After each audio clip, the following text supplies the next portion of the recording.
اسلامي امارت په باګرام کې د پوځي ګزارش په ترڅ کې خپل 3 کلنه واکمني ولمانځله. سلام ستړي مشئ پام وکړئ د یاران ټي وي یوټیوب چینل څخه تازه او مهم خبر ده.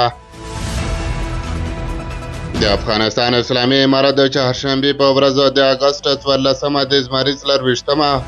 د باګرام په هوایي اډه کې چې په افغانستان کې د امریکا او ناټو د ځواکونو د حضور پر مهال تر ټولو لویه پوځي اډه به سږ کال بیا د پخواني جمهوري رژیم د نسکورېدو او پر دغه هېواد د خپلې واکمنۍ په 3مه کلیزه د پوځي رسم ګذاشت په ترڅ کې چې د اسلامي امارت لوړپوړو چارواکو پکې ګډون کړی و ولمانځله. سږ کال د زمریز 24مه چې د اګست له 14مې ورځې سره برابره ده، اسلامي امارت د دې ورځې د لمانځلو لپاره په کابل او ولایتونو کې سخت امنیتي تدابیر نیولي او دا ورځ یو عمومي رخصتي اعلان کړې ده. د باګرام په پوځي اډه کې د رسم ګذاشت په دې مراسمو کې د ریاست الوزرا مرستیالانو، دفاع وزارت او کورنیو چارو وزیرانو په ګډون لوړپوړو چارواکو ګډون کړی و. د افغانستان ملي راډیو تلویزیون د باګرام په هوایي اډه کې دغه پوځي مراسم په ژوندۍ بڼه خپاره کړل. دغه غونډې ته د ریاست الوزرا سیاسي مرستیال مولوي عبدالکبیر په وینا کې وویل چې په افغانستان کې د امریکایي اشغال په پای ته رسېدو سره د قدرت رامنځته شوې جزیرې له منځه لاړې او هېواد کې د ابادۍ رفع او ورورولۍ فضا رامنځته شوه. دغه غونډې ته د ریاست الوزرا اداري مرستیال مولوي عبدالسلام خنیفي ویلي چې اسلامي امارت د شرعي نظام لا پیاوړتیا او هر ډول قومي او ژبني تعصب له منځه وړلو په موخه جدي هڅې پیل کړې دي. د افغانستان د کورنیو چارو وزارت سرپرست سراج الدین حقانی د غونډې ته وویل چې افغانانو په بېسارو قربانیو خپله ازادي ترلاسه کړې ده.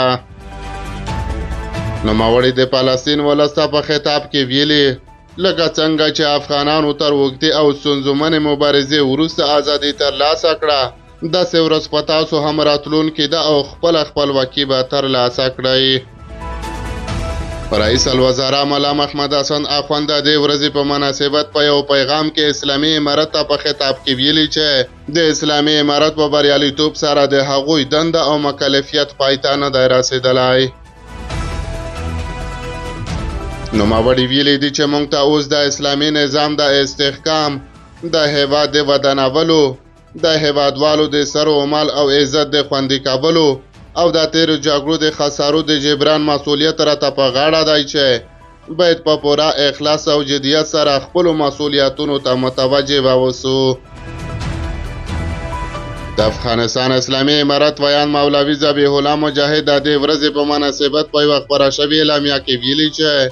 دغه ورځ د افغانستان په تاریخ کې یو له مهمو او ویاړلو ورځو څخه ده چې له امله افغانستان له 20 کلن اشغال او تجاوز څخه خلاص شو. نوموړي ویلي دي چې ژمنه کوو چې د افغانانو د سختو ستړیاو په مقابل کې لاسته راغلی اسلامي نظام کلک وساتو او په هر قیمت یې دفاع وکړو. د افغانستان اسلامي امارت د کابل سربیره د ولایتونو په مرکزونو کې هم د دغې ورځې د نمانځنې لپاره د غونډو بندوبست کړی و او د ښارونو او واټونو کې بیرغونه او شعارونه ځړولي وو.